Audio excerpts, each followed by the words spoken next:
Halo, Rasika Podcast di sini untuk Anda kembali hadir lagi di program Debangku Diskusi Bangun Kapua Sulu, dan kali ini saya Kalista akan menemani Anda ke depan tentunya bersama narasumber kita.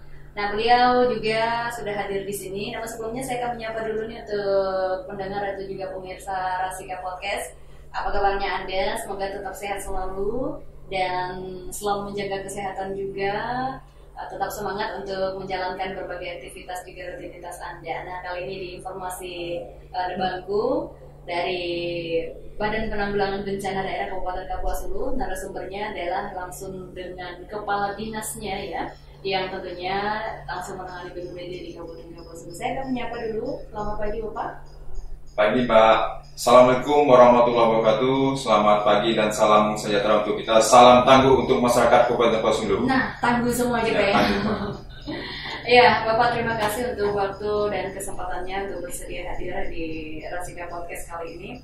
Nah, kita akan berbincang beberapa hal, namun sebelum kita ke yang khusus terkait dengan BPBD ini, kali ini kita akan membahas mengenai bagaimana sih penanganan yang dilakukan oleh BPBD sendiri, tentunya mengenai COVID-19 di Kabupaten Kapua Sulu. Nah, kita mulai dari ini dulu Pak, berbincang mengenai keberadaan atau juga latar belakang dari BPBD sendiri itu seperti apa Pak? Nah, BPBD ini berdiri berdasarkan SK Bupati nomor 53 tahun 2018 tentang struktur organisasi tata kerja Badan Bencana Daerah Kabupaten Kapua Sulu. Nah, BPBD untuk saat ini memiliki personil 24 orang PNS dan 15 orang tenaga kontrak yang mendukung keberadaan BPBD di Kabupaten Kapua Sulu ini. Nah, ini kita membahas masih tentang pandemi COVID-19 di Kabupaten Kapua Sulu. Nah, seperti apa nih Pak peran dari BPBD Kabupaten Kapua Sulu tentunya dalam menangani COVID-19 di Kabupaten Kapua Sulu? Sebelum kita bicara tentang masalah peran BPBD, tentu kami juga harus menerangkan sedikit tentang COVID-19 yang ada sekarang ini yang sudah berlangsung lebih dari 4 bulan. Nah, berdasarkan Undang-Undang Nomor 24 Tahun 2007 tentang bencana, tentu COVID ini termasuk dalam bencana non alam. Nah, bencana non alam. Peran BPBD itu kalau kita lihat dari SK gugus tugas, tentu kita berada di Sekretariatnya, itu Sekretaris 1. Nah, kami bercerita sedikit tentang bagaimana tim gugus ini terbentuk. Nah, tentu tim gugus ini pada awalnya dibentuk berdasarkan Kepres nomor 7 tahun 2020 tentang tugas percepatan penanganan COVID. Lalu kita juga menindaklanjuti Surat dari Gubernur Kalimantan Barat nomor 440-08-60-Kesra/B tanggal 7 Maret 2020 tentang pembentukan gugus tugas percepatan penanganan COVID di Provinsi Kalimantan Barat. Nah, berdasarkan SK tersebut atau surat tersebut, kita sudah membentuk tim gugus, sehingga tim gugus ini terbentuk berdasarkan SK Bupati nomor 220 garing BPBD garing 2020 tanggal 19 Maret 2020 tentang gugus tugas percepatan penanganan COVID di wilayah Kabupaten Kapua Sulu, di mana di dalam SK tersebut ini ketuanya adalah Sekretaris Daerah Kabupaten Kapua Sulu. Nah, dari peran-peran yang tadi disampaikan Bapak, seperti apa nih hambatan yang dihadapi di lapangan tentunya dalam penanganan COVID-19 di Kabupaten Kapua Sulu? Jadi kami masih melanjut ini Pak. Silakan Bapak. Jadi kita masih melanjut. Setelah itu muncul Kepres nomor 9 tahun 2020 tentang perubahan terhadap Kepres nomor 7 tahun 2020 tentang gugus tugas percepatan penanganan COVID di Indonesia khususnya.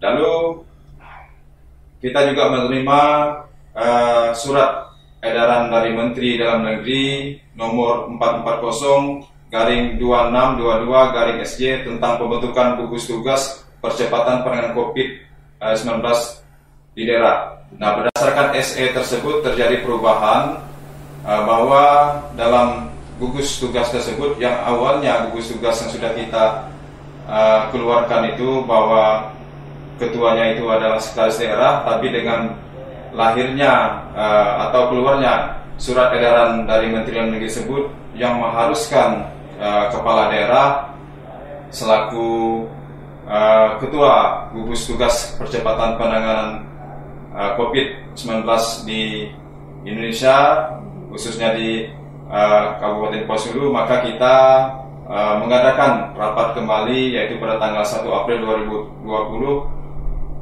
kita mengadakan rapat untuk mengadakan perubahan terhadap struktur organisasi serta tupoksi yang dikeluarkan oleh SE tersebut. Maka kita menetapkan SK tersebut, yaitu SK nomor 342/BPBD/2020 tentang pembentukan gugus tugas percepatan penanganan COVID-19 di Kabupaten Kepulauan Sulu, yang dimana dalam SE tersebut merujuk bahwa ketua itu harus adalah kepala daerah yang berada pada penanganan percepatan COVID-19 khususnya yang ada di Kabupaten Kepulauan Sulu ini, Pak. Iya, Pak. Nah, dari SK-SK tadi luar biasa, memang banyak SK yang sudah diperuntukkan untuk BPBD Kabupaten Kepulauan Sulu.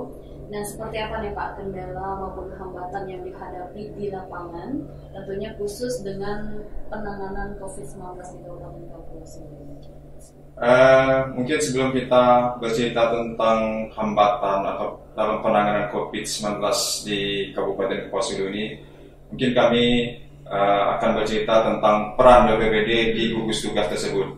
Nah, BPBD berdasarkan SK gugus tugas tersebut kita berada di sekretariat atau sekretaris 1, di mana kita mempunyai tugas itu antara lain adalah pelaksanaan administrasi surat menyurat gugus tugas. Yang kedua itu ada kegiatan protokol dan dukungan syariat. Yang ketiga, mengkoordinir sumber daya yang ada di bawah kewenangan dan penanganan COVID-19. Yang selanjutnya adalah kita memfasilitasi pertanggungjawaban administrasi dan keuangan selama COVID ini berlangsung.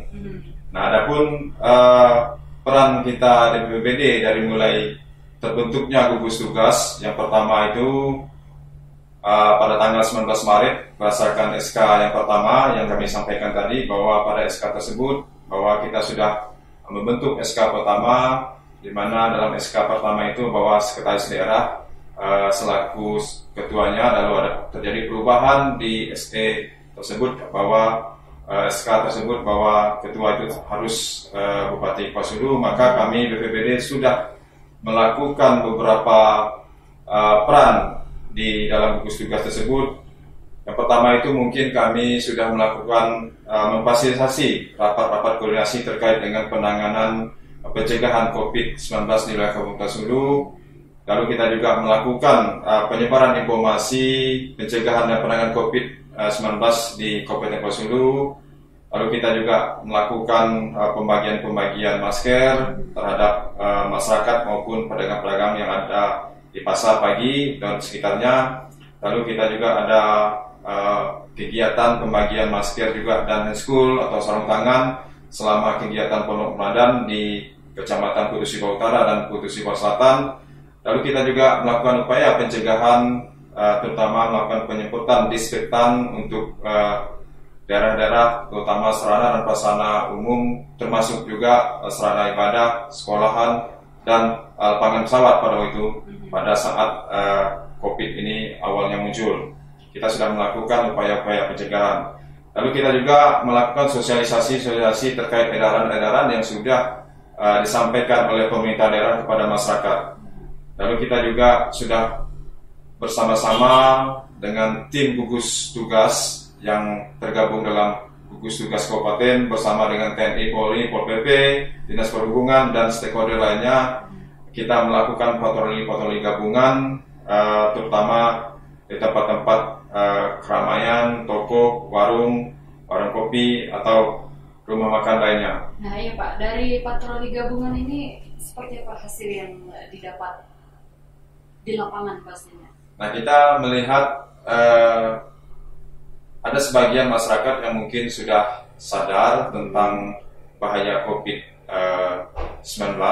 Ada juga yang mungkin harus diedukasi terus, karena setiap orang itu punya pemikiran masing-masing. Sehingga kita melakukan edukasi, melakukan sosialisasi untuk mengingatkan, terutama untuk pemilik-pemilik rumah makan, kafe, warung, supermarket, minimarket atau minimarket, terutama yang ada di Kabupaten Poso ini, agar menjalankan protokol kesehatan. Nah, dari patroli gabungan ini apakah intens untuk dilakukan atau memang ada jadwal-jadwal tertentu, Pak? Untuk patroli gabungan kita melihat situasi kondisi, Mbak. Kondisi situasi yang berlangsung ini berdasarkan informasi, berdasarkan monitoring kita di lapangan. Nah, kalau misalnya kegiatan ini memang harus kita lakukan setiap hari, kita melihat situasi kondisi yang berkembang terhadap penyebaran virus ini, khususnya di wilayah Kabupaten Poso ini. Nah, dari pantauan tentunya patroli gabungan ini, ada beberapa memang tadi disebutkan masyarakat yang sepertinya mungkin tidak menggunakan masker atau tidak mengikuti protokol kesehatan. Nah, seperti apa ini tentunya tindak lanjut, atau apakah masyarakat itu tetap diedukasi atau memang ada teguran khusus? Kita di tim gugus tetap melakukan pendekatan secara humanis, artinya pendekatan secara kemanusiaan. Kita masih terus mengingatkan kepada masyarakat dan mengedukasi serta mensosialisasikan kepada masyarakat agar masyarakat itu sadar betapa virus COVID-19 ini bisa menyerang siapa saja tanpa melihat latar belakangnya. Maupun usia, segala macam tidak ada yang bisa dipilih ya. Nah, terkait peran BPBD tadi, tentunya ini juga merupakan kerjasama tentunya dengan stakeholder lainnya. Nah, kalau kita berbicara mengenai BPBD ini memang luar biasa perannya. Jadi setiap ada bencana, setiap ada kejadian yang diakibatkan oleh bencana, itu BPBD ini terjun langsung ya, menyaksikan langsung, kemudian mendata langsung, mendatangi langsung juga. Nah, terkait dengan COVID-19 di Kabupaten Kapuasulu, tentunya dari BPBD sendiri yang tentunya bekerja sama tadi. Nah, untuk pemberian bantuan atau penyaluran bantuan itu seperti apa, Pak, di Kabupaten Kapuasulu? Baik, Pak. Kita di BPBD tentu kita merujuk kepada SK gugus tugas yang sudah ditetapkan tersebut. Nah, kita di SK gugus tugas tersebut ada masing-masing bidang-bidang koordinator yang membidangi terkait logistik tersebut. Nah, kita ada bidang koordinator tentang logistik. Nah, nanti secara organisasi mereka ini yang nanti akan mengkoordinir bantuan-bantuan yang akan disampaikan kepada masyarakat.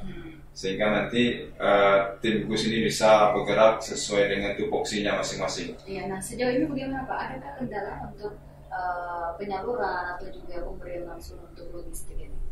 Nah, kalau untuk kendala itu terjadi misalnya banyak bantuan-bantuan ini kan diserahkan langsung kepada masyarakat, sehingga kita di sekretariat itu juga susah untuk mendata karena banyak bantuan yang disampaikan melalui organisasi, melalui OPD tenis atau melalui perusahaan-perusahaan yang langsung disampaikan kepada masyarakat. Nah, ini yang terjadi agak menjadi hambatan bagi kita adalah bantuan-bantuan yang disampaikan langsung oleh perusahaan-perusahaan kepada masyarakat yang terdampak COVID tersebut. Karena data tersebut sampai saat ini belum kita bisa input karena masih menunggu laporan dari kawan-kawan di kecamatan. Nah, mungkin saya lanjut. Iya, silakan Bapak. Nah, tim gugus tugas kabupaten juga dibantu oleh tim gugus kecamatan yang sudah terbentuk di 23 kecamatan. Ini juga kita mengapresiasi setinggi-tingginya atas peran tim gugus yang berada di kecamatan. Nah, karena mereka bekerja siang malam dan berusaha untuk memberikan rasa aman kepada masyarakat di wilayahnya masing-masing. Nah, kita masih menunggu terkait dengan data laporan logistik yang sudah disampaikan kepada masyarakat oleh pihak ketiga ataupun pihak perusahaan. Ya. Nah, sejauh ini Bapak selaku Kepala BPBD, apakah untuk penyaluran itu sudah, menurut Bapak ini sudah meratakan ke semua pelosok atau juga semua masyarakat yang memang berhak untuk mendapatkan tentunya di masa pandemi ini? Nah, kalau bicara tentang merata atau tidak merata, tentu kita tidak bisa bicara terlalu jauh, karena itu ada Nah, itu ada OPD teknis yang terkait tentang penanganan data tersebut. Nah, tapi tetap dengan bekerja sama ya. Ya, jadi intinya kita selalu mengharapkan bahwa bantuan tersebut yang disampaikan kepada masyarakat itu tepat sasaran dan bisa digunakan masyarakat sebaik-baiknya. Nah, kita kembali ke COVID-19 lagi nih di Kabupaten Kapuas Hulu, Pak. Ini sepertinya sudah ada kabar terbaru lagi ya. Nah, untuk Kabupaten Kapuas Hulu terkait COVID ini seperti apa statusnya, Pak? Nah, berdasarkan data atau informasi yang kita terima, untuk Kabupaten Kapuas Hulu ini, alhamdulillah kita berada di zona kuning yang artinya rentan itu rendah untuk penyebarannya. Alhamdulillah kita berada di zona kuning dan kita masih mengharapkan mudah-mudahan dalam waktu dekat nanti kita bisa menerima status mungkin hijau. Ya. Kita berharap seperti itu dan pandemi ini segera berakhir ya pasti ya. Nah, namun kita juga harus bekerja sama nih, masyarakat juga harus tetap menjaga kesehatan, tentunya dengan beraktivitas menggunakan protokol kesehatan, jangan lupa tetap dengan masker dan segala macamnya ya Pak ya. Ini untuk kita semua. Nah, karena kesehatan itu sebenarnya yang menjaga bukan orang kesehatan, dokter atau juga perawat, tapi kita sendiri. Nah, Bapak sejauh ini silakan himbauan Bapak untuk Kabupaten Kapuas Hulu, masyarakat pastinya terkait dengan pandemi COVID-19 ini. Tentunya dengan COVID-19 ini yang sampai saat ini Pak, kita tidak tahu berapa lama ini harus berlangsung. Tapi kita berharap ini segera berlangsung berakhir ya Pak ya. Tentunya kita berharap juga ini segera berakhir dengan catatan adanya kerjasama masyarakat dengan kondisi yang ada. Nah, kita selalu menyampaikan kepada masyarakat bahwa kesehatan itu sebetulnya murah kalau kita menjaganya. Nah, dia akan menjadi mahal kalau kita sudah tidak menjaga dan sudah terserang atau sakit. Nah, katanya kan lebih baik menjaga daripada mengobati ya Pak ya. Nah, ini terkait COVID, tapi kita agak sedikit melenceng dari COVID ya Pak. Ini kan sudah memasuki bulan Juli dan sebentar lagi Agustus. Biasanya bulan-bulan ini akan memasuki musim-musim kemarau. Nah, ini seperti apa nih untuk imbauannya dari BPBD terkait tentunya mungkin nanti ada yang baik Mbak, sesuai dengan prediksi dari BMKG bahwa puncak kemarau khususnya di wilayah Kalimantan Barat dan lebih khusus lagi ke Kabupaten Kapuas Hulu ini, menurut BMKG itu kita puncaknya berada di bulan Agustus menginjak sampai ke September. Nah, terkait dengan upaya-upaya terhadap pencegahan penanganan karhutla ini, tentu kita sudah menyurati kepada camat melalui bupati, mengharapkan kepada camat untuk kesiapsiagaan dalam menghadapi karhutla di tahun 2020 ini. Kita menyurati di bulan Mei. Sudah direkam ya. Ya tentunya ini kerjasama lagi nih ya Pak ya dari masyarakat dan juga tentunya petugas-petugas di kecamatan juga harus intens ini melakukan sosialisasi atau juga pemberitahuan kepada masyarakat ya pastinya. Ya boleh mungkin melakukan pembakaran ladang atau juga sejenisnya tapi tidak berlebihan ya Pak ya, atau mungkin bisa meminta bantuan ke BPBD secara langsung begitu Pak, atau ada alur-alur khusus? Nah nanti ini kan akan diatur dengan ketentuan-ketentuan yang ada. Nah, tentu melalui OPD teknis yang terkait tentu akan lebih tepat sasarannya untuk menjelaskan tentang bagaimana teknis pembakaran dan segala macam. Jadi kita bekerja sama dengan OPD lain serta TNI Polri maupun masyarakat, potensi masyarakat yang ada di kecamatan, agar paling tidak di 2020 ini kita bisa meminimalisir dampak, terutama dampak kabut asap yang di tahun 2019 itu lumayan banyak. Terutama kita tetap jadi sorotan bahwa kita seolah penyebar asap yang ada di Indonesia lah maksudnya. Tapi itu jangan sampai terulang lagi ya Pak. Ya, kita saling menjaga hutan kita tetap asri, karena kalau asri memang kelihatan lebih nyaman ya Pak ya. Ya baik, untuk semuanya nih pendengar atau juga pemirsa Rasika Podcast, Bapak mungkin ada lagi yang ingin disampaikan, tentunya himbauan atau apa terkait peran maupun hal-hal lain tentunya Pak ke masyarakat sekarang Bapak. Kita BPBD terbuka bagi semua masyarakat terkait dengan informasi-informasi yang kita terima selaku Badan Penanggulangan Bencana Daerah. Tentu kita memberikan akses informasi kepada masyarakat untuk menyampaikan informasi terkait kebencanaan.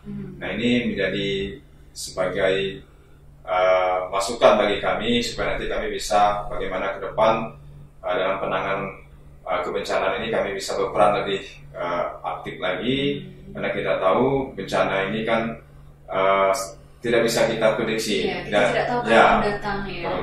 Nah, bencana ini bisa saja muncul dalam seketika waktu. Nah, kalau boleh kami bercerita sedikit, tentu kalau masalah bencana yang sering terjadi di Kabupaten Pulau Sulu ini, terutama bencana banjir. Banjir ini sudah menjadi musiman, langganan.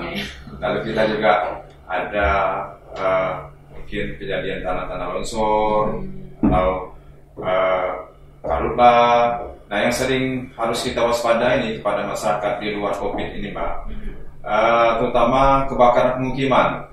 Nah, seperti apa ini mungkin banyak yang nggak tahu nih. Ya, kebakaran pemukiman ini memang susah diprediksi, tetapi ketika terjadi dia akan membawa dampak yang lumayan luas terhadap korban maupun daerah sekitarnya. Karena ketika terjadi kebakaran pemukiman, terutama rumah penduduk, nah dia ini akan bisa merembes atau menjangkit daerah yang sekitarnya. Tentu untuk meminimalisir ini tentu kita mengharapkan informasi secepatnya ketika melihat tanda-tanda atau ada hal-hal yang terkait dengan kebakaran tersebut agar cepat menghubungi kami di BPBD khususnya di bidang damkar. Iya, nah BPBD ini siap 24 jam ya Pak? Ya, kita siap 24 jam. Untuk penanggulangan bencana damkarnya ya? Damkarnya.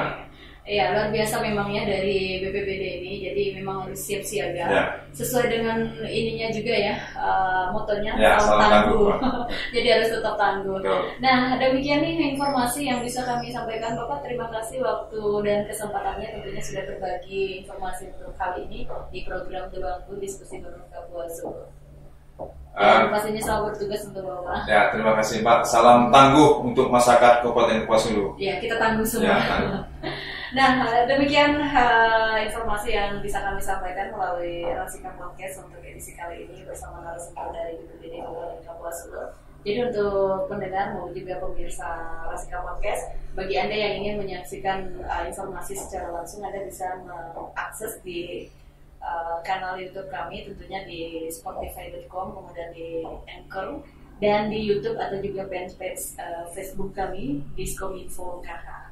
Nah, silakan Anda bisa menyaksikan informasi-informasi yang terus kami hadirkan tentunya di Rasika Podcast. Ya baik, demikian kebersamaan kita untuk kali ini. Sampai jumpa lagi di program The Bangku selanjutnya. Salam Rasika Podcast.